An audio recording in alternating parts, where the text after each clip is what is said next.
নমস্কাৰ সকলোকে স্বাগতম জনাইছো আমাৰ অন্য এটা জব ইনফৰ্মেটিভ ভিডিঅ'লৈ। আজিৰ ভিডিঅ'টোত আপোনালোকৰ বাবে ৰেলৱে বিভাগৰ ফালৰ পৰা অহা ৰিক্ৰুইটমেণ্টৰ বাবে এটা অভাৰভিউ লৈ আহিছোঁ। ইয়াতে আপোনালোকে সকলোখিনি ডিটেইলছ লাভ কৰিব পাৰিব। 10 পাছৰ পৰা আপোনালোকে এই পদসমূহৰ বাবে এপ্লাই কৰি ল'ব পাৰিব। ৰেলৱে বিভাগৰ ফালৰ পৰা আপোনালোকৰ 2026ৰ বাবে 22,000 পদ মুকলি কৰি দিছে। খুবেই এটা ভাল অপৰচুনিটি আপোনালোকৰ বাবে আহি পৰিছে। ৰেল বিভাগত আপোনালোকে 22,000 অধিক পদ ইয়াতে দেখিবলৈ পাব। 10 পাছ কৰা কেণ্ডিডেটসকলে ইয়াতে এপ্লাই কৰিব পাৰিব।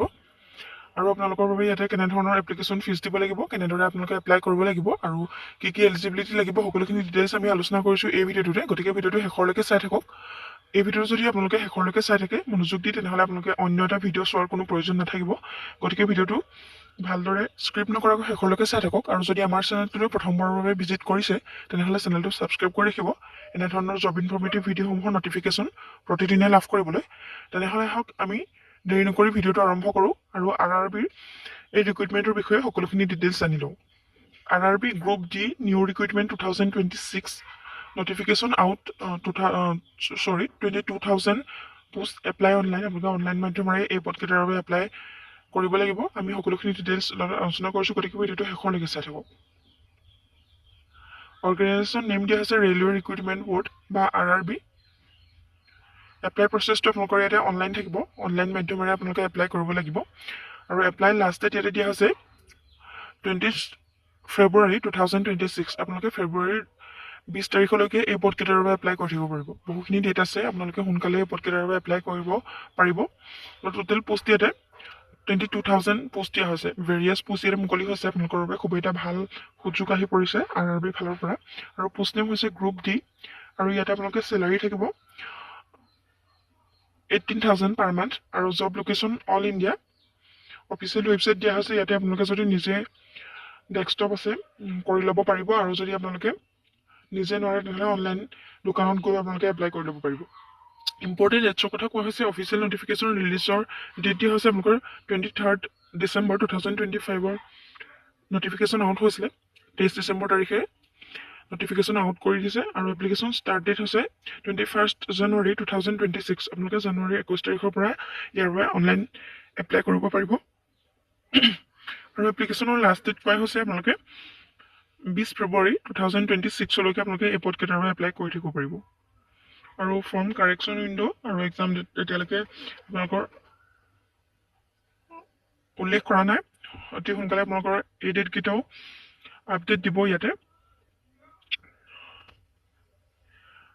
আৰু RRB গ্ৰুপ ডি এজ লিমিটখিনি দিয়া হৈছে আপোনালোকৰ 18 পৰা 36 ইয়াৰ্ছ কেণ্ডিডেটে আপোনালোকে এপ্লাই কৰিব পাৰিব। ইয়াতে আপোনালোকে এজ ৰিলেক্সেশ্যনো লাভ কৰিব পাৰিব। SC STৰ বাবে 5 ইয়াৰ্ছকৈ আৰু OBC MOBCৰ বাবে 3 ইয়াৰ্ছকৈ আপোনালোকে ৰিলেক্সেশ্যন ইয়াতে লাভ কৰিব পাৰিব। আৰু এপ্লিকেশ্যন ফিজো ইয়াতে আপোনালোকে দিব লাগিব। ইয়াতে এপ্লিকেশ্যন ফিজ হৈছে UR OBC আৰু EWSৰ বাবে 500কৈ এপ্লিকেশ্যন ফিজ দিব লাগিব। আৰু যিখিনি SC ST ফিমেল তেওঁলোকৰ বাবে 250কৈ আপোনালোকে এপ্লিকেশ্যন ফি ইয়াতে পে' কৰিব লাগিব।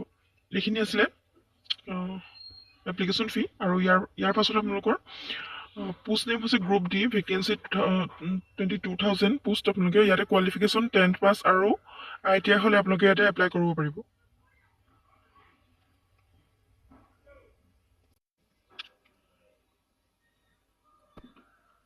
এই ৰিক্ৰুইটমেণ্টৰ বাবে আৰু বিভিন্ন ধৰণৰ এলিজিবিলিটি ইয়াতে দিয়া হৈছে। Education qualification 10 pass or ITI or equivalent or National Apprenticeship Certificate NSC granted by NCVT। আপোনালোকৰ নেশ্যনেল এপ্ৰেণ্টিছশ্বিপ চাৰ্টিফিকেটৰ কথাও ইয়াতে কৈ হৈছে, অৰহে দিয়া হৈছে আপোনালোকৰ।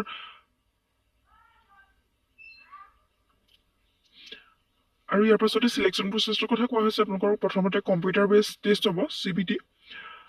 তাতে আপোনালোকৰ ছাবজেক্ট থাকিব general awareness, mathematics, general intelligence and reasoning. এইকেইটা ছাবজেক্টত আপোনালোকৰ এটা কম্পিউটাৰ বেছ টেষ্ট হ'ব। আৰু তাৰ পাছতে আপোনালোকৰ থাকিব physical efficiency test. Physical efficiency টেষ্টৰ কথা সকলোৱে জানিছে আপোনালোকৰ দৌৰ, হাই জাম্প, লং জাম্প এনেধৰণৰ আপোনালোকৰ ফিজিকেল টেষ্ট হ'ব। আৰু তাৰ পাছত আপোনালোকৰ থাকিব ডকুমেণ্ট ভেৰিফিকেশ্যন। ডকুমেণ্ট ভেৰিফিকেশ্যনৰ পাছতে আপোনালোকৰ থাকিব মেডিকেল এক্সামিনেশ্যন। এইকেইটা প্ৰচেছেৰে আপোনালোকৰ চিলেকশ্যন প্ৰচেছটো হ'ব। আৰু হাউ টু এপ্লাইৰ ক্ষেত্ৰত ক'বলৈ গ'লে, যিহেতু আপোনালোকে অনলাইন মাধ্যমেৰে এপ্লাই কৰিব লাগিব, সেইবাবে আপোনালোকে জানুৱাৰী 21 তাৰিখৰ পৰা ফেব্ৰুৱাৰী 20 তাৰিখলৈকে আপোনালোকে এপ্লাই কৰি থাকিব পাৰিব। কেনেদৰে এপ্লাই কৰিব লাগিব সকলোখিনি ডিটেইলছ আপোনালোকে ইয়াতে পাই যাব। যদি আপোনালোকে নিজে এপ্লাই কৰিব বিচাৰে তেনেহ'লে এই ৱেবছাইটটো আপোনালোকে এবাৰ ভিজিট কৰি চাব। কেনেদৰে এপ্লাই কৰিয়ে সকলোখিনি আপোনালোকে জানি ল'ব পাৰিব। আৰু যদি নিজে নোৱাৰে তেনেহ'লে আপোনালোকে অনলাইন দোকানত গৈ এপ্লাই কৰি ল'ব পাৰিব।